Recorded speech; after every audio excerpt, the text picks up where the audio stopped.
Oh, it is working. Okay. All right, we're going to get started with class. Last time you have to meet here, so if you come next week, you'll be by yourself. A few things. With the Schnatter Center assignment, there's been some questions and confusion. You still have to do the write-up even if you did the movie or if you go to the Bourbon Talk. I added the 2 additional options because there seemed to be a lot of class conflict with people, especially seemed a lot of people had biolab on the Wednesday night conflict time. So you do still have to do the written assignment. Every assignment pretty much has a written piece, so make sure you understand you do both parts. Even if you attend the RSO, you still have to go and do the written up piece. If you don't do both, you haven't met the full assignment to get the full grade. So make sure you're checking that. Everything is due next Friday by 4, and at 4 o'clock the website essentially locks down and you can't upload things anymore. The only thing that will stay open is the Schnatter Center Talk, because some of you have asked for a few more options, and we've included the Bourbon Talk that they're doing later on in the month. But it will close that Friday, so you won't have very much time to turn around and do that assignment. Even if you do attend an event, you will still have to turn in the slip from the event. You will still have to bring it and turn it in. I have an office in the, you can turn it, I have a folder in the advising center, so you'll turn it in down there. REACH is no longer doing any in-person sessions for the remaining part of the semester, so if you still have not done your REACH session, you need to email them and have them upload your session into your Blackboard, so that way you can get that. It does take anywhere from 24 to 48 business hours. Also, the person who is in charge of that is any day now going to become a father, and that will also delay things getting done. So with that in mind, I would go ahead, if you haven't done your REACH, and make that request today. If you have questions about it or how to access it within Blackboard, you actually need to communicate directly with REACH, because I don't have any say about how they do things and where things show up electronically with their technology. So when you have questions about that, go back to the source, because they can help you with that better than I can. Don't forget that registration starts next week. So early registration, I think, is Monday or Tuesday for honors, athletes, Porter Scholars, and a few other groups. So you want to make sure you get that taken care of. Then regular registration is around the 13th. I'm not exactly sure if that's the right date, but it's right around then. Most first-year students will register on that date. You need to watch your shopping cart the whole time, because if a class you want to be in is filled, it will knock it out of your shopping cart and you will not be able to get into it. And that includes if the wait list is full too. So if you're thinking, okay, I'm going to take CIS 250 next semester, great. It could be filled by the time you need to register on November 13th. So what you need to do is constantly monitor over this next 2 weeks that shopping cart and make changes so that you can get a full load of courses for the spring semester. And if you haven't had a registration, if you haven't had an advising appointment yet, you will not be able to register. So make sure you schedule that appointment, because if you don't have that appointment, you cannot register. If you have been sick and have an excused absence, as a reminder, there's 2 parts on that. You do have to turn in the note, so your athletics note or your doctor's note, whatever, and then you also have to watch the video for the corresponding class and submit a 1 to 2 page summary. So just make sure that just the doctor's note, if we've had a ton of people having surgery today. I have no idea why, but it seems a lot of people had their knees taken out or something like that. But anyway, so if you're having surgery or something like that, please make sure you turn in the note, but also make sure you watch the video and submit the write-up, and that can be emailed to me, and ideally probably have that done within the next week or 2, so that's not outstanding to get completed. Are there any questions about turning in final class assignments or registration or anything like that? All right, so if you will put phones away, computers away, headphones out, earbuds out, that kind of stuff. Some of the speakers may use them today, so if they do, you can have them out for those portions of the class, but otherwise they do need to be put away. Make sure your table temp is up and facing forward. And we have 2 speakers today. One of the things we've talked about a lot is in trying to, this whole building your brand, thinking about how you want your next 4 years to look like. One of the things you also have to do as an assessment is your personal value system. and how that's going to reflect in whatever company or corporation or organization you're going to work for in the future. And one of the things with that, the College of Business a couple of years ago started working with Portland Elementary School, which is in the west end of Louisville. And these children, 98%, did you say 98% is free lunch? So this is a very poor school. Most of these children, you know, probably, most of their parents probably don't have high school educations. Most of these children, you know, it's a pattern of continuity in their neighborhood, so to speak. I was talking with our main speaker at lunch about it today. I said, you know, we bring these kids onto campus one day every year, and the college students are always commenting about how much they eat while they're here, and it's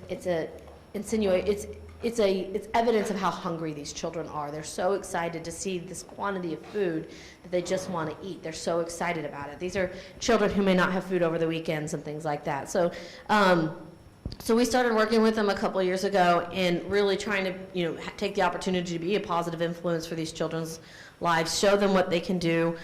Some of you may have sat in that seat and you're a success story, so you can be a model to show them what you can do.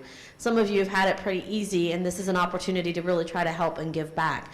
So Jenna Haugen, who is with our BizCom department, is going to talk a little bit about the opportunity to get involved with our Portland Elementary program and to volunteer and work with these children. After Jenna speaks, Professor Brian Barnes, who is with our philosophy department, is also going to speak today and talk a little bit about business ethics. So I will let Jenna get started. Well, thank you. Hello. Like Elizabeth said, my name is Jenna Haugen. I'm an assistant professor, and I teach business communication for the management department. And I look out and I see some of your faces, and you will see my face again because most of you will have to take business communication, likely all of you by the time you get to be a junior or senior. And I'm one of the only few professors that teach that class. So, you know, volunteering early and helping me see your face out at Portland Elementary will give you a leg up when you come into the business communication course. I want to tell you a little bit about our initiatives, in particular that the College of Business has been doing pretty well for several years, and about 3 years ago we decided we need to give back. We need to engage in what we call corporate social responsibility. And so that is where the Elevate Portland Elementary initiative came from, where we decided that with our signature partner, Portland Elementary, that we were going to start to give back. Now, how many of you, by a show of hands, like to volunteer? Okay, good. So social desirability would say that all of you should raise your hands. Why do we like to volunteer? Let's see, who raised their hand? Jared, did you raise your hand? Yeah. Tell me why you like to volunteer. It just feels good to give back. Feels good. You got that good feeling. Good. Why else do we like to volunteer? Grayson, did you raise your hand? Yeah? Sure. Why do you like to volunteer? Make a difference. Okay. And you like to see that difference happen, right? Eric, I see you putting your sign up. That's probably because you wanted me to call on you. Why do you like to volunteer? Feels good to give back to the community. Yeah, feels really good. So this year, myself and Claire Arnold has taken over this initiative, and we're spearheading it, but we need everybody in the College of Business, faculty, staff, and students to start to engage. So I'm going to highlight a couple of opportunities that you have to get involved in our Elevate Portland initiative. The first of which is a sweatshirt drive. Aren't these kids cute? Aww, look how happy they are to have their sweatshirts. So many of these kids come to school and they are underdressed. They might be in t-shirts and flimsy pants, and that's because they just don't have the funds to buy warmer weather clothes or winter weather clothes. And so the College of Business, how many of you were familiar with the Raise Some L campaign? Anyone? One. We need to do some better communicating about the Raise Some L campaign, certainly. But about 3 weeks ago, the College of Business raised $4,000 to purchase sweatshirts for these students at Elevate Portland. We're going to purchase about 375 sweatshirts. And they stay at the school, so when the kids come, they can put on their sweatshirts and stay warm for the day. What we need from you is we're going to have a pep rally. Who in here likes pep rallies? Yeah, Jessica, good. We're going to get excited and get these kids excited about these sweatshirts. So that's going to happen November 17th at 2:30. So if you're interested in helping out and starting to volunteer, November 17th would be an excellent day. We need people who are excited, who can bring some cheer to these students' lives. We also put their graduation day on the back of their sweatshirts to give them some inspiration. So many of these kids don't know anyone who's been in college. And that's where you can come in. You can say, hey, I know what it's like. This is my first semester in college, and I'm just now getting to know what it is, and I can share that information with you. The second drive that we do is a winter wear drive. Look at those kids. Oh, they're so cute. They even got their L's up.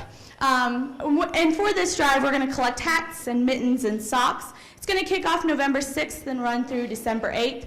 You'll see bins around the College of Business, so if you want to go out and buy some hats or mittens and donate them, or if you just don't have time to go off campus but you still want to donate, the Advising Center downstairs will have a tree of winter wear, and you can go down and for $5 you can purchase a whole set of hats and mittens and socks to donate to the kids. So that's something you'll see around the College of Business in the upcoming days.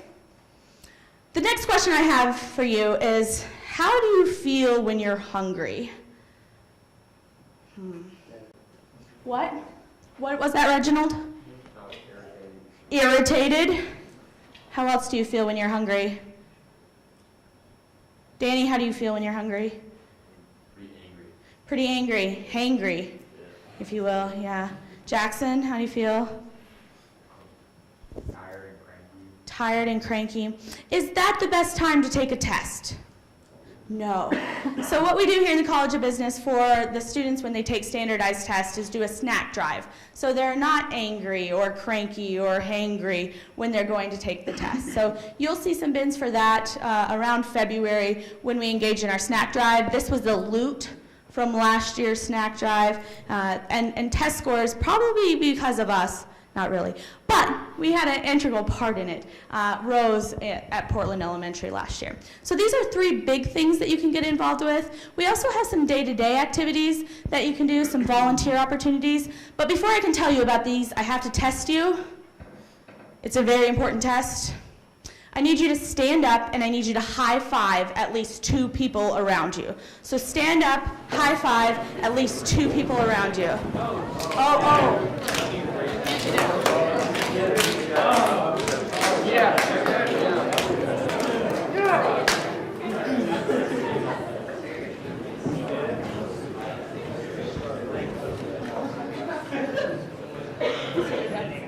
That was impressive. Yeah. So that's all the training you need to do to be a breakfast buddy. So as these kids are coming and getting off their bus in the morning, a high five, going and sitting and having breakfast with them, chatting with them about their day, any aspirations that they have, sharing some encouraging words will get them off to the right foot. And so we're looking for breakfast buddies early in the morning. We do this again at lunchtime, same concept. We also have STEM assistants, so if you're good at math, and by math I mean adding, subtracting, multiplication, division, you can go in and help students with their STEM work. And then finally we have library assistants who can go in and shelve books for the librarian. These are all opportunities that are ongoing. We've scheduled them mostly for Fridays because we know College of Business students are off on Fridays, and the school in particular needs help. And so if you're interested in volunteering for those things, we have a sign-up sheet, and I'll tell you about it in just a minute, as well as a background form that needs to be completed.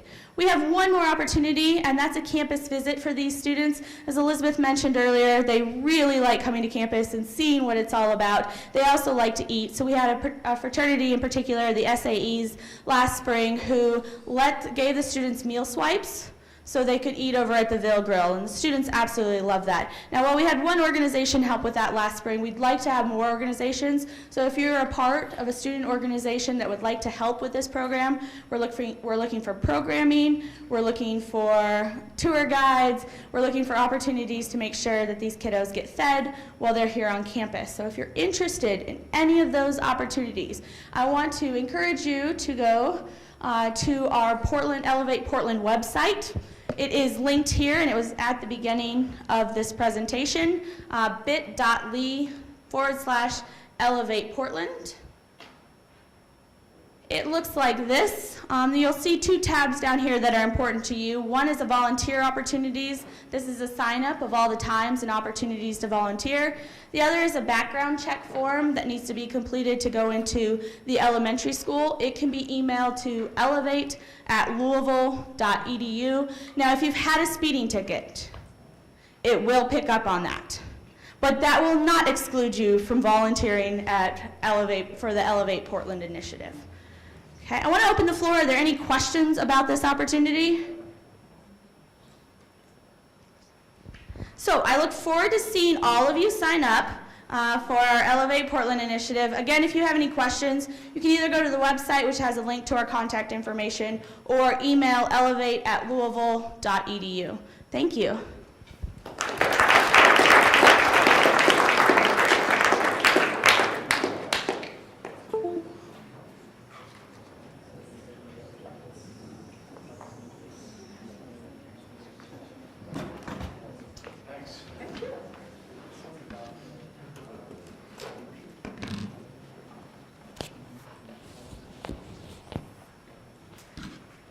Good afternoon. Come on now. Good afternoon. All right, so my name's Barnes. I'm Brian Barnes. I'm in philosophy. If you're going to take a business ethics class and if you're going to get a degree from the College of Business, you will. You have a very good chance of coming through my class. I teach this every semester of the year for 14 years now.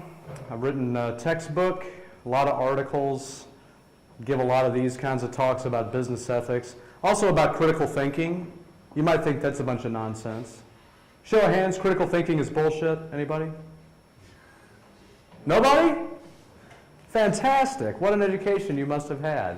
Most people who come through my classes think critical thinking is really crap, right? But I don't. I actually have a radio show where I talk about critical thinking, if anybody's interested in that. You're not. I'm not going to bother you with it. Anyway, I do a lot of critical thinking stuff as well as the business ethics stuff. And I'm going to get into a little more business ethics specific stuff later on, but right now I'd like to just kind of get into thinking. Thinking about our thinking, okay? So I'm a philosophy guy, and ethics is a sub-branch of philosophy. Anybody know what ethics is concerned with? Like if it's, you know, if you're in a pub right now and you're trying to win a free beer, anybody got, what's ethics? Nobody like beer? Shot of vodka? Oh, go ahead, yeah, we got. Attempting to discern like the morality of an action or like underlying value of it. Are you a faculty member? No. Okay, that was quite an engaged and deep explanation. So, a little bit simpler. Can you give it to me a little bit simpler? What's it? Is something good or bad? Now that's what I was looking for. That's what I thought I was going to get. Good job. I want to see you in class, Daniel. That was cool. So, all right, I'm glad if a lot of you know something about this stuff, but the only thing we need to know right now is that ethics is about good and bad. It's about right and wrong. Now, here's the next question. Think about this one. How do you know when something's right or wrong or good or bad? Like something happens, right? So I walk down here and slap Daniel across the face. Some people go, nice! Some people go, some people run and call security. People would have an opinion about this. Yes? Like one way or the other, like everybody would be able to put on their survey, that was good or that was bad. Like, I think so. So, anybody got a reason why? What is it that we're doing when we're thinking about this? How do we know? Not just this action, any action. How do you know? How do you know if it's good or bad? You again, please. Well, some of it depends on your personal values, especially in the business world. A lot of it depends on what you hold to be right or wrong in your own morality. It's not really objective. Okay, so your own values. That's cool. That's a good reason. Anybody have another opinion about this? Oh, please. What you've been taught. Sure. Yeah, what you've been taught, which may have become your values, but maybe in some cases not. Maybe you never thought about this before until it happened, and then you went, oh, wow, I think this, and you find out later that you ended up thinking that because that was exactly what was on your physics midterm once. So a dude comes down the stairs and just slaps a guy. Describe the forces, right? I mean, maybe so you went, wow, I do have an opinion about this. So, okay. Anything else? Yeah. It depends on like how other people react around you. Oh, sure. That's what happens often with little kids. I've got a 17-year-old right now. I don't think any of you know him, but anyway, pretty close to you guys. I've got a 17-year-old right now, and he was a little kid. Sometimes he'd like fall down the stairs or something. Somebody'd slap him. No, that didn't happen. But anyway, he'd fall down the stairs sometimes or something happens, with little kids. And what we noticed was, and I'm sure a lot of people already know this, that if we were just like, oh my God, and we're just losing our minds, and he started crying and freaking out, and often he was okay, but it would take him a long time to get around to it. If he fell on the stairs, and we just kind of laugh about it and pick him up and try to pretend like that we weren't terrified. And he was usually pretty good, unless it really hurt, he would be able to recover, right? So a lot of times, even when we're really small, and you all know about peer pressure now, all those jackasses who pull out their phones when somebody's getting beaten up. Yeah, don't be that person. That's a jackass. You don't want to be that person. Those people are not good for society. The ethics professor told you, get in there and do something, right? Don't be a voyeur on society, right? But often that's what we do, because 12 other people pulled out their phones too, and they're like, I wonder if I can get world star before. This is not the approach we ought to have to these kinds of things if we want to live together in society. Okay. When we talk about ethics, classically speaking, there are two big questions. When I say classically speaking, I'm going back 2,500 years to Aristotle, ancient Greece, classically speaking. This university structure, we have Aristotle to thank for it. If you like school, right, especially the university part, it's largely a lot of it's coming out of that tradition. So he said there are two major things we think about in ethics. All of it comes down to two big questions. One of them is, since I'm always living with others in society, since that's always where I find myself, how should I treat others? What's the right way to interact with other people? What's the right way to deal with other people? That's a question that's relevant in business too. I mean, we can always ask that question when we walk away from a transaction. Was I treated fairly or not? Right? Doesn't matter what it is. Any transaction, you can just ask that question. Right? And so that's an ethical question when we're thinking about that. The other question that Aristotle thought was really important was, how do I treat myself? I can treat myself either well or poorly, good or bad, rightly or wrongly, right? I can treat myself in all sorts of ways. So what's the right way? How should I deal with myself? Some of you probably think the right way to deal with yourself is to spend a lot of time at the gym. Some of you think the right way to deal with yourself is to spend a lot of time studying, maybe a lot of time making money, maybe a lot of time making social connections, maybe trying to balance all these things, right? How much sleep do you get if you're dealing with yourself well, right? What's that look like? So, I want you to get a partner. Actually, I want you to get two partners. Can you guys get two partners? There won't be anything like too much heavy lifting here, but we need partners. So can you guys, like maybe groups of 3, can you try that?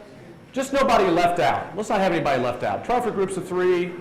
If you can't do it without your buddy and you must make it a group of 4, it's either both of us or it's nobody, whatever.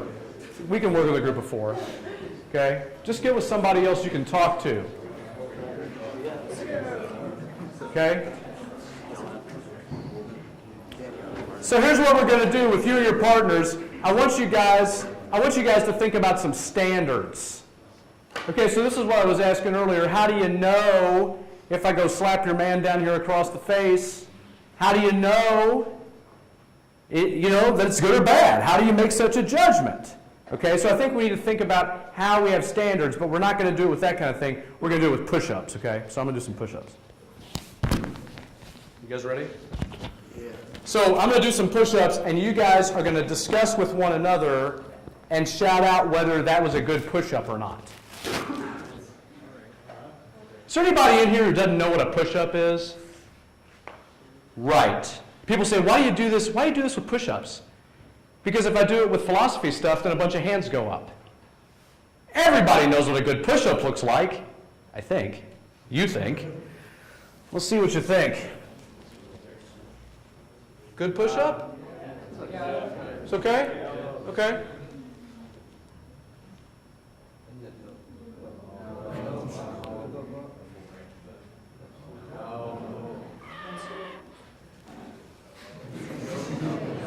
Oh, so I heard some yeses. Some of you like this? That was good? Okay.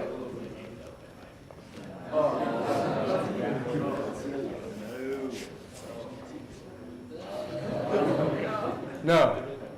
No?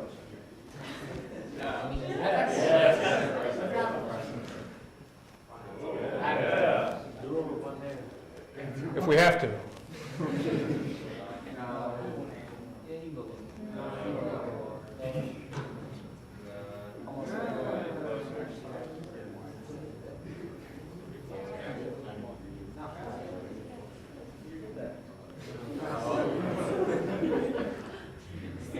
Wait a minute.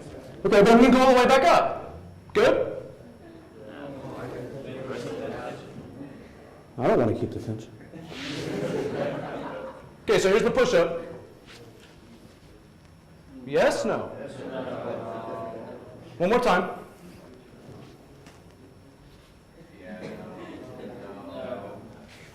Anybody think yes, that was okay? Why? That's a hands release push-up. Why is it okay? It's a different way of working push-ups. Why did all these people say no for that push-up? It's not normal. Not normal gets no? Is that right? Is that right? Not normal gets no? People are against the not normal? I guess so. How about some of you who said no on that last push-up? Why is that no good? That seemed pretty hard. What was wrong with it?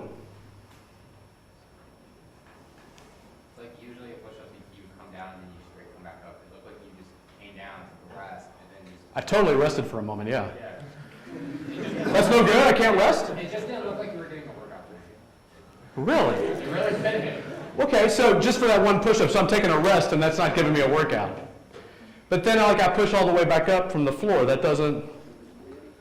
Discuss among yourselves with your partners. Good push-up? No. Good push-up, this last one, good push-up or no? Continue the conversation.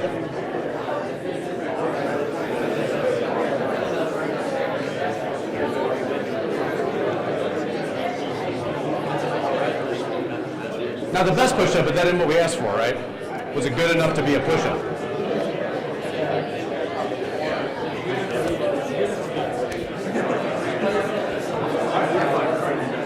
Yeah, I see.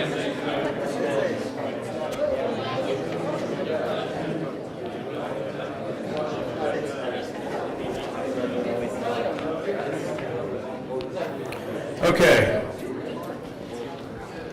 So can somebody make a case, somebody give me a reason for, okay, you don't know what for yet, but I'll just, whatever you have to say, I'm ready. Let's go. Oh, I was going to say, if that was a push-up, because you still have the full range of motion. Okay. All the muscles that you usually use in a push-up. Okay, so for you, there was nothing wrong with it. Is that right? Yeah? Okay. Somebody think there was something wrong with it? What's wrong with it? I say there's sort of a gray area, because like, I go based upon like military standards. Okay. 'Cause, I mean, resting in military standards is out of the question, so I mean that. But I would say it would depend if you're in the Army or the Navy, but anyway, go ahead. But it still has merit, 'cause you're still using the same muscles, you're still working, so it's kind I of. was 10 years in the Army, so anyway. Gray area. Yeah. It's like it has good and it has bad. Okay, so very fine. So, but would you be willing to accept that if I did that push-up and we were talking about push-ups? That's it. Yeah, despite the military inconsistency? Yeah. Okay. Anybody feel really strongly about it? It was not a good push-up, and you don't think it's a good push-up. Shouldn't be a push-up. If we're talking about push-ups, YouTube videos of push-up, that wasn't one. That was something else. That was this other thing maybe, or was just a bad example. Anybody think it was a bad example? Why? There's an unauthorized resting position. Okay, so in your standards for push-ups, you can't rest in the middle. And that's what makes it bad. Anybody agree? You can't stop and rest in the middle of the push-up. That's no good. That makes it a bad push-up. Okay, several of you. Now, what we have here, what we've been looking at, are standards. I would venture to say that many people in this room have probably contemplated the push-up many, many times. Is this a good push-up? Is that a bad push-up? Here, I'm going to do some push-ups. I wonder how I did with my push-ups. Oh yeah, look, I can't do hardly any push-ups. Right? I mean, a lot of us have spent some time with push-ups. We've been forced to do it in gym class or something. How many people have had more than one physical education class in your life? For sure. We've had physical education classes till we're crazy. And you guys could probably do things like dribble basketballs, right? Play some dodgeball, run laps, but people are good at running laps. Probably got a bunch of jumping jack skills in here, right? Bunch of other stuff, classic PE stuff. How many people have had a full class, where the goal of the class, as stated, is to improve your thinking in every way that you think? What was that? A theory of knowledge class. Ooh, yeah, that sounds pretty heavy, right? But that's absolutely what that kind of class would be about, right? Most people didn't have a hand go up. We know a hell of a lot about push-ups, though. The question is, how do I improve my thinking if my thinking's not so good? How do I improve my basic skills in my mentation? I bet if we sat down in here, I'm so confident that everybody in this room could design a workout. You know, something. Something's going to work somebody's muscles, even if you would never do it yourself. Like you could certainly write one out on paper. Run over here, jump over there, push on that, get up over there, whatever you do, play this game. But to improve our mental skills, our skills in any area of thinking, we probably don't have good standards. We probably can't just look at an example of thinking and go, oh yes, well that doesn't really meet my standards. Let me tell you why. But that's what this place is supposed to be about. That's what we're supposed to be doing here, is thinking about our thinking. So here's what I want you to talk about with your partners just for a minute, and then maybe some of you will be willing to give some public feedback on this. Talk with your partners about what you think are best practices for learning stuff. Whatever you're learning, I'll give you 3 examples to work with if you want. You can learn something for history class. You can learn something for a physical activity. Maybe you can learn something that's just a hobby, right? So in my life, I've got all 3. I've got physical stuff that I do, and I've got, these intellectual things that I do, and then I've got these sort of hobbies that maybe are some weird combination of each. But in all of them, I learn things, like there are things to learn to be a better whatever. What do you think the best practices are? What do you think you ought to be doing? What are your standards if you're put in a learning situation? Somebody's like, okay, here you go. Your job right now, learn. Student athletes, yes? Paid to learn? Isn't that what it is? Paid to learn, right? I mean, there's this other thing. We'll talk about that after this, but that could be an example. Okay, so someone's telling you this is your job to learn, whatever it is. I certainly had this when I was in the Army a long time ago. Somebody sent me to language school. They said, your job for the next 2 years is to learn Arabic. And I was like, what in the hell would I want to learn Arabic for? And suddenly I figured it out. Just watched the news one day and went, oh, Arabic stuff. You never know why you have to learn stuff. I wasn't good at it. I didn't know what the hell I was doing there, and I didn't want to be there. It was no interest of mine. They said, you're a smart guy, go learn a language. Like, I don't want to do this. Well, there I was. That was my job every day. Learn a little more Arabic. And I sure did suck at it. Fought it the whole way. Still managed to learn some Arabic anyway. Somehow they beat some into me anyway. But certainly didn't practice one thing that any of us might call best practices. I haven't tried crazy stuff. We were all the way overworked. We were looking for all kinds of shortcuts. There was a whole group of us that tried that thing about sleeping with the book under your pillow. Maybe there's something to it. Like, who's tested it in here? Right, so yeah, let's try. Doesn't work. Anyway, you never know till you try when you're desperate. Nobody wants to get to the point where you're putting a book under your pillow and just hoping something happens. I gotta sleep. I know I don't know this information, but I keep on falling. I'm gonna put my eye on this pen. If I keep going, just gotta go to sleep. Maybe this will work. Doesn't work. Like I said, what are your best practices Just a couple of minutes with your friends. Let everybody try. If somebody doesn't speak, give them the floor for a moment. One best practice. You got to learn something. What works for you? What do you know works? Go. Come on.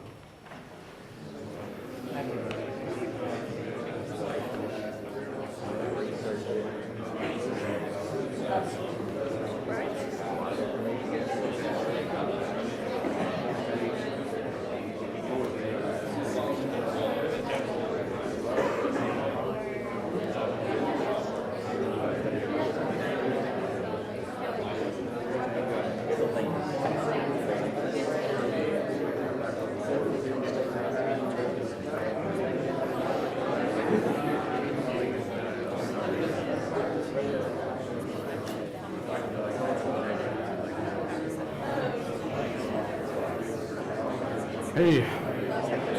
Thanks. Thanks. Feel free to use it anytime you want.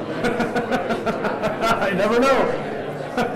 But people can help. I don't know. Thank you. Thank you.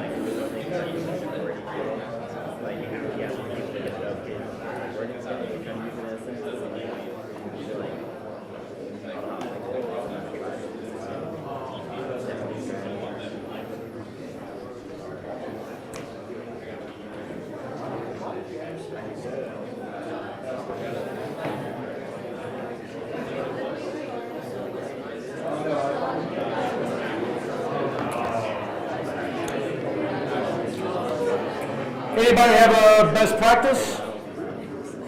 What's best practice? I mean, if you're looking to learn a hobby, like I like to play music, so Uh-huh. if I'm learning a new instrument, I try and find a song that I love, and just kind of, it helps me stick with it if I'm trying to learn something that I love. Oh, so if you can connect with something you really enjoy in the activity and work through that. Yeah. Okay, cool. That's a good suggestion. What else? What's a good one?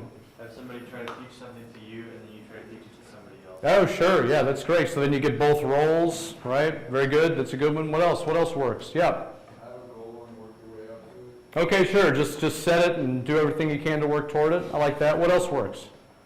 You said something, Celeste. What was it? I said having someone to do it with you. Okay. Well, you said two things then, because another thing you said was repetition, which I really liked, right? So definitely all of us know about that, right? Flashcards or some kind of other thing, getting people to work with you. You talked about getting people to work with you. Those are great, right? When I was walking past you guys, I don't know who said it, somebody was talking about there are systems, you know?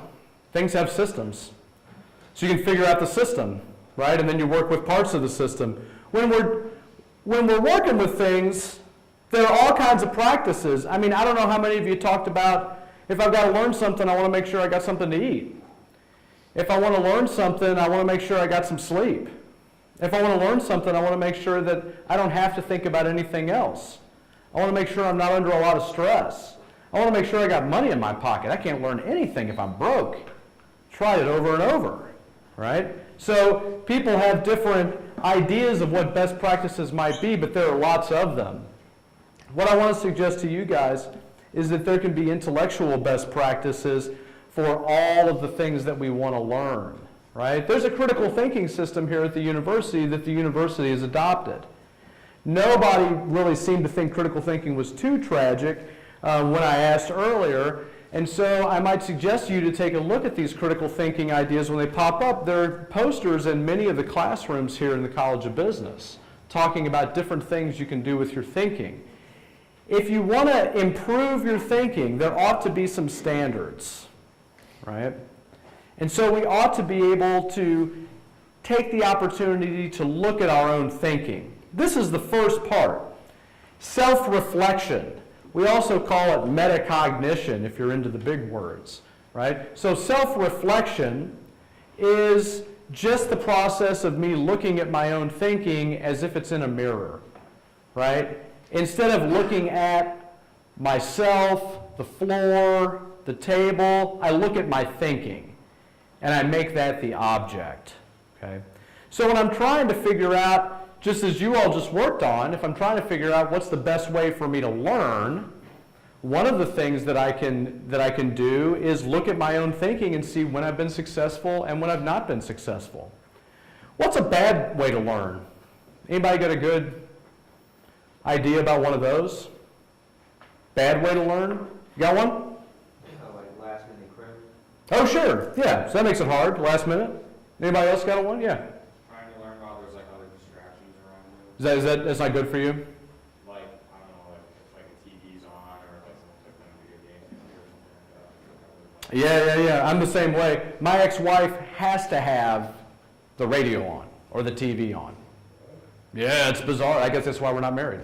Yeah, I don't know. Anyway, couldn't get the learning styles together. I'm not sure. But anyway, yeah, I definitely have seen that kind of thing. Doesn't work for me though. What else? What else is a bad idea?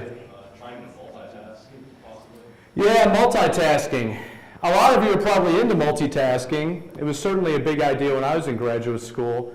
I think it's probably not real. Right?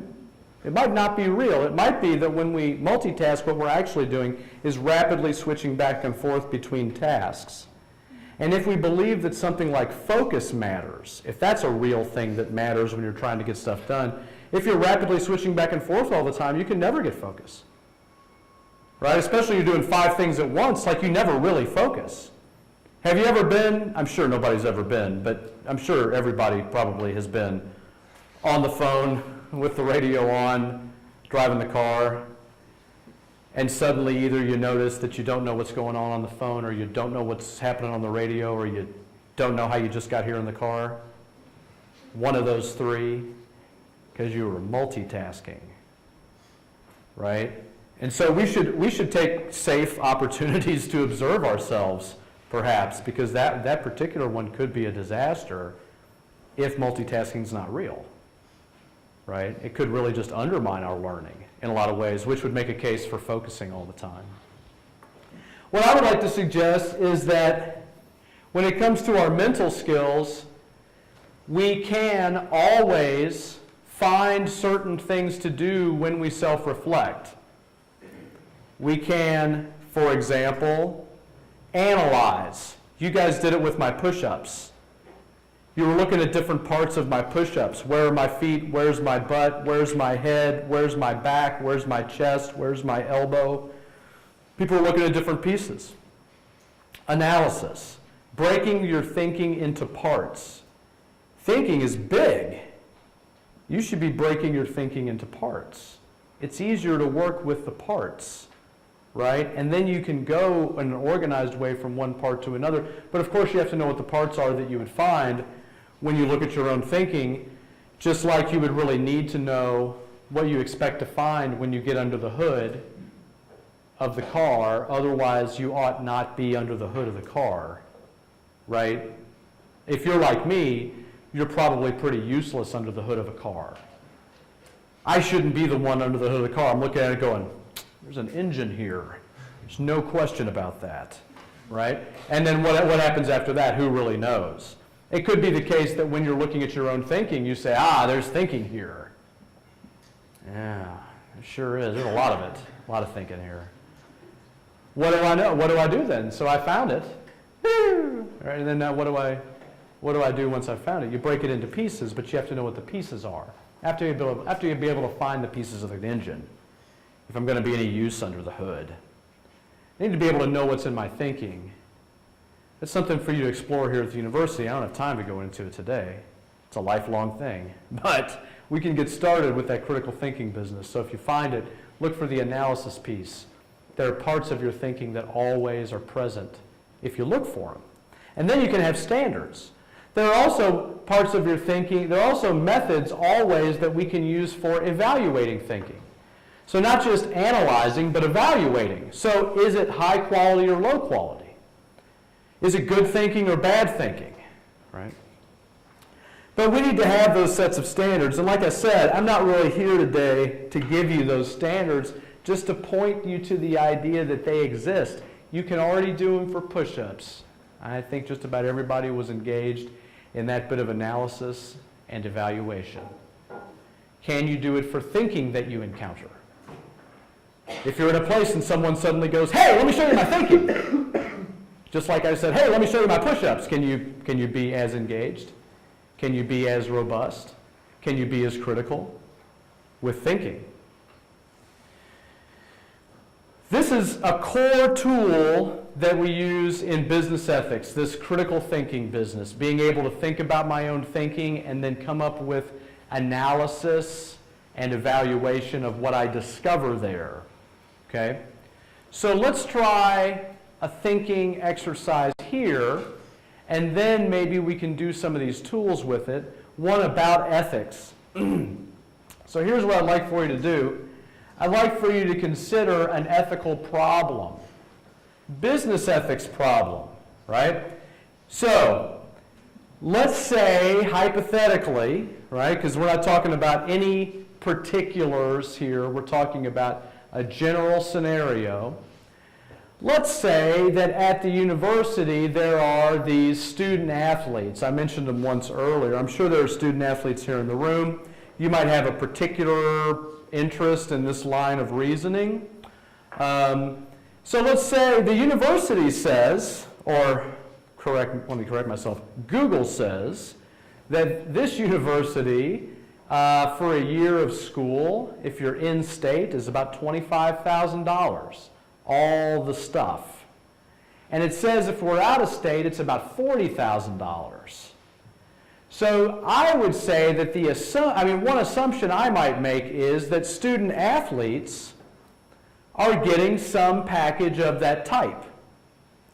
All of that stuff, whatever costs, let's just make it a round number and call it $50,000 a year for 4 years. That's roughly what a student athlete's going to get here in exchange for their athletic commitment.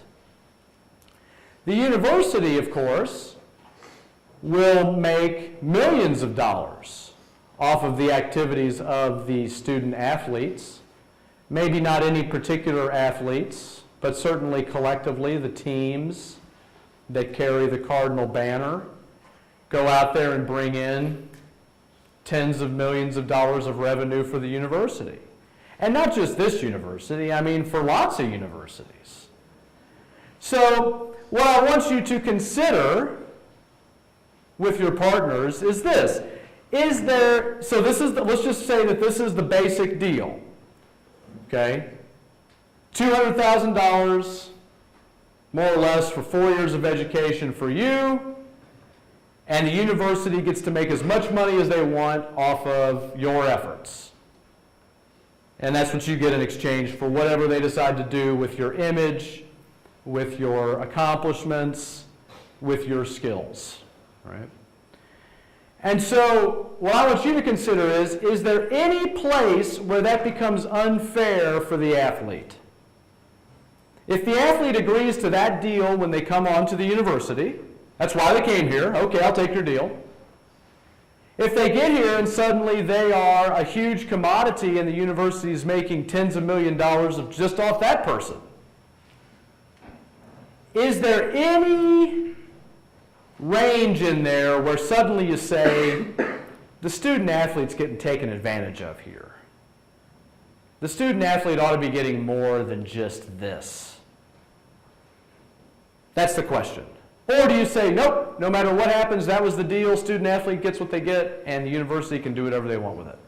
So that's what I want you to think about. What do you think? We have lots of student athletes here at the university. We have lots of big-time college athletics here at the university, and lots of money goes through it. Do you think the student athletes should get more than this cut that they initially bargained for? Or do you think that they should just get an education? That's what it's supposed to be. Please discuss among yourselves for just a couple of minutes. I'm going to walk around. Don't stop talking when I'm walking around because I'm trying to listen, right? So, please.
This phone call is for all of us. Anyway, so that was my alarm. But anyway, what do you guys think? I had some good conversations. Who wants to put their point of view out there in the room? What should be happening here? Anybody? What should we have? Which way do you think? Oh, go ahead. My group and I discussed, and we figured that it would have to depend on the amount of revenue that the athlete was generating as an individual. Okay, so hold on. So there's a scale. Yes. Okay, and then if they cross a certain line, Yes. they should get some profit sharing, Yes. essentially. Okay. Okay, no, that's cool. And we don't have to go into particulars, but that's what I wanted to hear. So that's cool. Thanks. What do you say? I found that it would be hard to quantify the refining skills that would happen by going to a university like this, and also the additional value of scouting and the higher probability of continuing your career in the professional field. Anybody have a number on how often students who play college athletics go into lucrative pro athletics?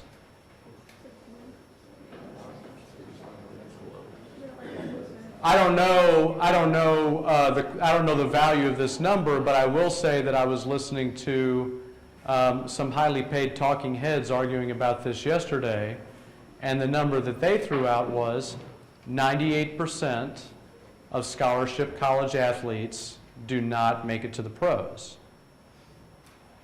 So, I mean, if that number is even close to accurate, probably there's something about other compensation. I mean, probably we can't count on something like that down the line, right? So are you saying they need to get paid now? No, I'm saying that it's hard to quantify the higher probability of going to a higher D1 school like Sure, this. sure. Because I would be willing to bet that most of the professional people can go to higher level D1 schools versus the lower level ones. So what you're saying is, even if that's true, that they don't get into pros or something, what they get out of this is They had a better shot. is enough. They don't need more.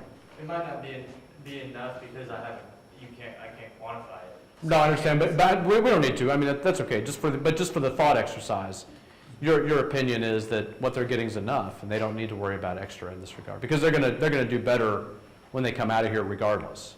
Is that right? For the athletes that would create that high revenue, yes. Yeah. Okay. What about the ones that break their legs in their senior year? It's impossible to predict. You can't really make a prediction on that. Well, I mean, let me hazard a prediction. If Lamar Jackson breaks his leg in 3 places in his senior year, he isn't going to be anybody's quarterback the year after that, or the year after that, or the year after that. Most likely, that's going to be it for whatever his options were. And so is it, I mean, that every time I have this conversation in Louisville, Kentucky, that name comes up. And so what I want to know is, did he get enough? If he walks away and he's done, I mean, he could be a something else in the field maybe, but is that sufficient? I think that Louisville would have provided him the best chance that he could have gotten out of anywhere. Okay. And so, like, if you can quantify that, then you can make that judgment. But like, if you can't quantify it, then I don't think you can decide either way. Do you think everything has to be quantified in order to be decided? To some degree. Yeah? You ever been in love?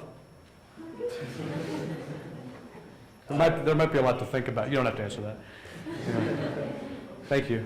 Anybody else? Anybody have an opinion on this? Whether people should be getting, you guys had strong opinions here. You want to fight it out in public for a moment?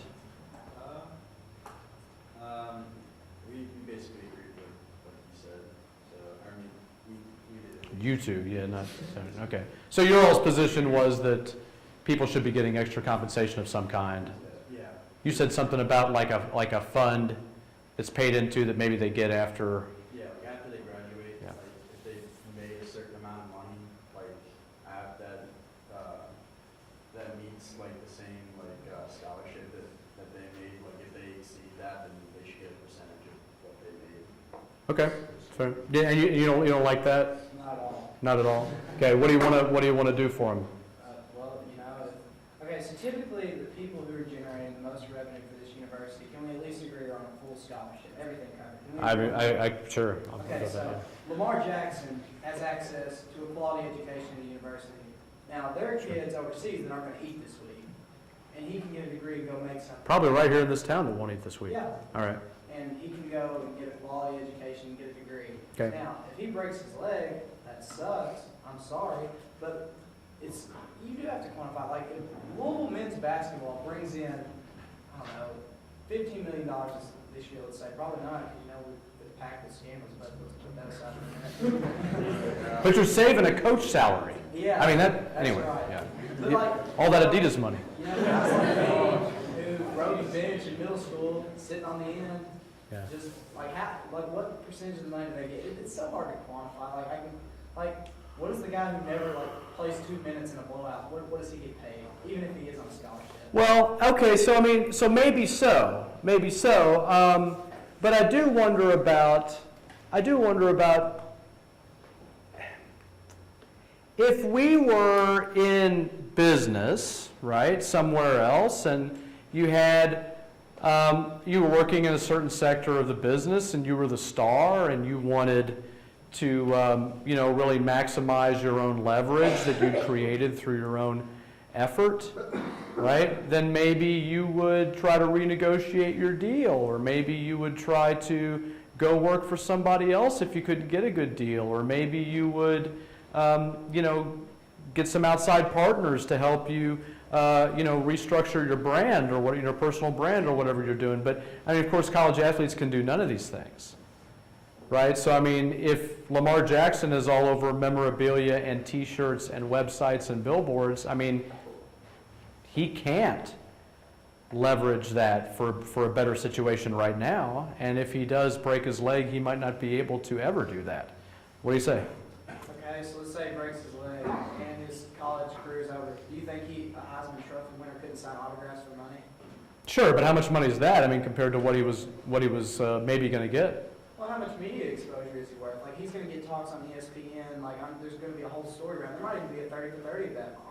Surely you get a percentage of that. Well, there's so many opportunities besides education that are all. Do you remember what year he won the Heisman Trophy? Last year. Do you remember who won it the year before that? I do not. How about the year before that? I'm not a football fan, but there are some people, like literally, I just support Louisville. But there are a group of people, huge college football fans. Yeah, I think the problem is that the further we get from the Heisman Trophy winner in the glory days, I think the less valuable they end up being, unless they can do, of course, things that any of us might do to make their situation better. So I will grant you that those opportunities are going to be out there, right, for him, one way or the other, for anyone in his position, for sure. There'll be some opportunities. But it's still, I think, a worthy question, at least, if he walks out of U of L athletics and someone in some PhD thesis in economics down the line somewhere quantifies that he brought in $100 million for the university during his 4 years, and he got the equivalent of a $200,000 paycheck for that. Some people might think there's something there that's unfair. And if it was another area of endeavor, college athletes, that's all their time, right? That's the time that they spend. So it's difficult to leverage another job, another set of opportunities, whatever, during that time. So during that time, at least, that might not be, some people would think that was imbalanced. You have to be second, though. Go ahead. So like talking about imbalance, if you can make that much money at a collegiate level, if they granted them access to that money, then what would be the point of a professional team if you could stay above the people in college and just stop them and be the absolute best and really exploit the system to make more money? What would be the point of going professional? Well, I don't know. I mean, maybe it's limited. Maybe you have to be a full-time student. Maybe we get a lot of, maybe this produces a bunch of PhDs in chemical engineering on the football field or something, right? Because people are like, oh, I can stay in school, right? I mean, I know people, this is of course not a big money sport, but you may or may not know that the United States is quite good at sword fighting. We do very well in Olympic-style fencing right now. I know people in fencing who, that's what they do. They go to undergraduate on a scholarship, and then they stay on as coaches or assistants after their eligibility goes out. Usually they can get a master's with their initial eligibility, and then they end up with a PhD in something, and they were a college athlete. And why? Because as a pro fencer, you're not making any money. As a college fencer, though, you can have a very nice life and a lot of travel and a lot of benefits from that. So maybe that's a model that can be followed. Maybe there's some other opportunity, just as you suggest, right? People stay on longer. But of course, the details of how it would work would be something to iron out if we actually came to the point, right? We can still do the intellectual exercises and ask ourselves, do we think there's something unfair going on here? I mean, there are cases to be made. You will come across these theories as you're in business school. In my class, if nowhere else, if you show up there, there are plenty of people who equate something like taxation within our society to slavery, right? If I'm working for the man and I've got to give 25% of my hourly wage to taxes and I don't want to, and I'm going to give 25% even if I walk out right now, they're going to get that money. Well, certainly that means that 25% of my labor is not my own. And I can't avoid it if I want to have this job. That makes me a slave. That's the word we use for that, working for no benefit. And so for people for whom that is the way that we think about taxes, what does it look like when the student athlete doesn't get, the value, or any percentage even, a reasonable percentage even, of the value that they may have worked to put into the organization? What do you say? Okay, so for all the sports that so I'm just going to use the NBA and the NFL for an example. Sure. Now, the NBA now has a rule that if you're a collegiate athlete, you must be in college 1 year playing whatever division you want. I mean, I guess someone could get drafted from Division 2 or Division 3. But there are also other options. So Lamar Jackson could have played in a semi-pro football league. He could have went to Canada, any other league that's maybe prominent that NFL scouts gain attention from. Sure. Now, there's a recent, not really a scandal, but LaMelo Ball having his own signature shoe they're talking about might put his future at UCLA in jeopardy. Sure. He can still go to the NBA. He can go play for Latvia. He can play for China. He can play for any international team and still get drafted. So there's options. These guys agreed to this. Sure. I just don't know what they expected. Oh, well, yeah. What do you think?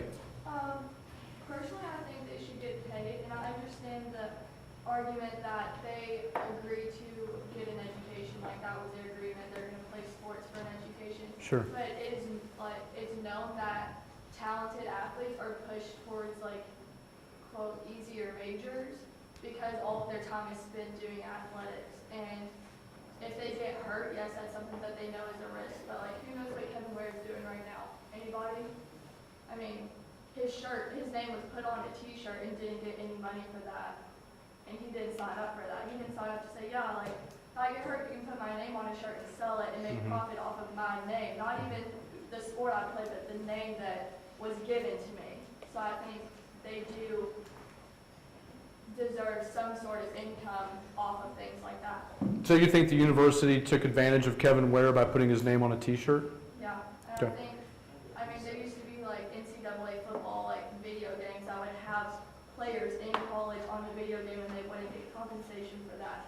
So they're using their name, their picture, everything to make profit, and the athletes aren't getting anything. Well, but what do you say to this argument that says, but they signed up for any use? I mean, like, they're here for an education, and they shouldn't worry about what the university is doing with their image. They should just be a student.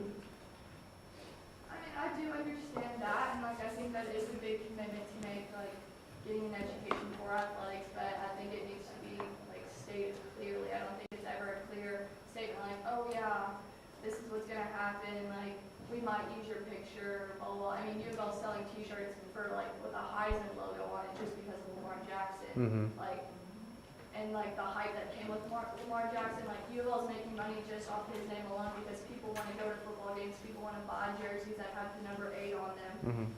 So, his entire image is getting used for profit, and he's not getting anything out of it. Okay, all right, thanks for all that. Did somebody have a hand over here? No? Messed it up? Okay, good.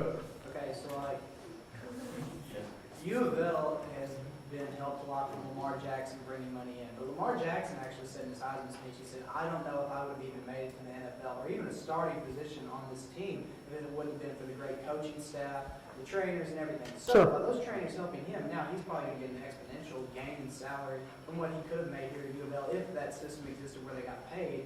So it's give and take, kind of. Not even kind of, it is. So because of coaches and trainers and all these people who've helped him get to where he is, now there's natural talent there. I'm not discrediting that. But now, if he doesn't break his leg, which God forbid, because no U of L,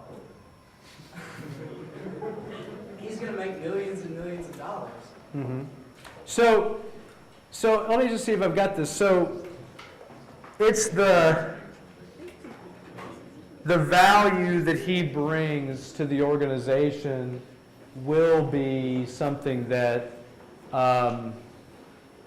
it's something that he alone can bring, right? And that's something that the university doesn't really need to compensate because they're giving him this other thing. Is that right? That is the compensation. The other thing is. Yeah, the other thing. Okay.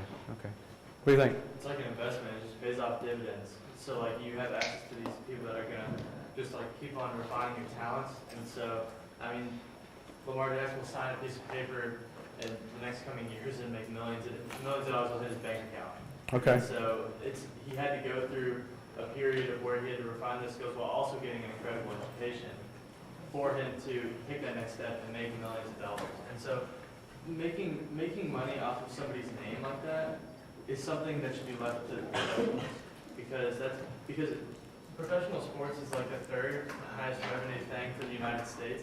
And so taking away revenue from that and the things that have already been implemented in these cities would just decrease the overall money velocity. And so the economy would just deteriorate. Lots of things would make the economy deteriorate that might still be a good idea. But why would it be a good idea if it would make the economy deteriorate? Because there might be other things that are important than the economy, besides the economy.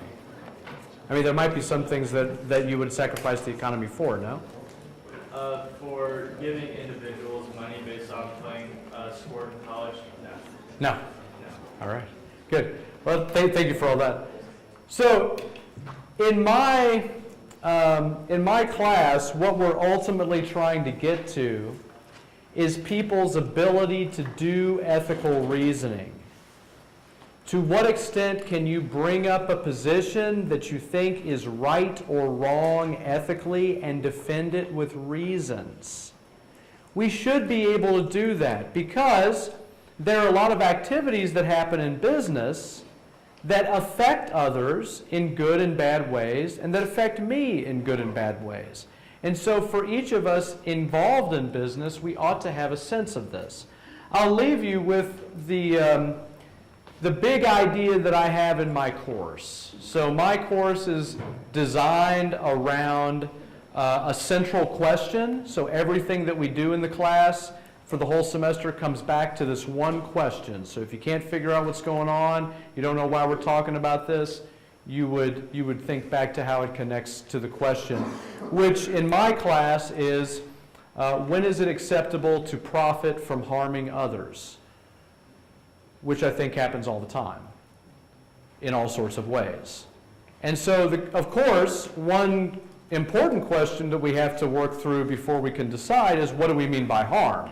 What constitutes harm, right? In some cases, one person's harm won't be somebody else's harm.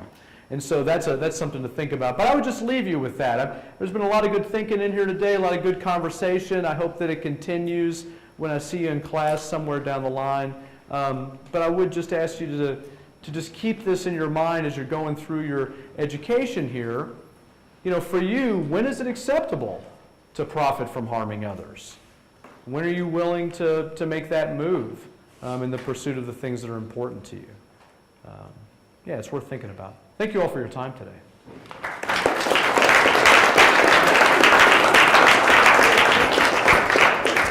All right, so I'll use Professor Barnes' question to be your closeout question. When is it okay to profit? When is it okay to profit by doing harm to others?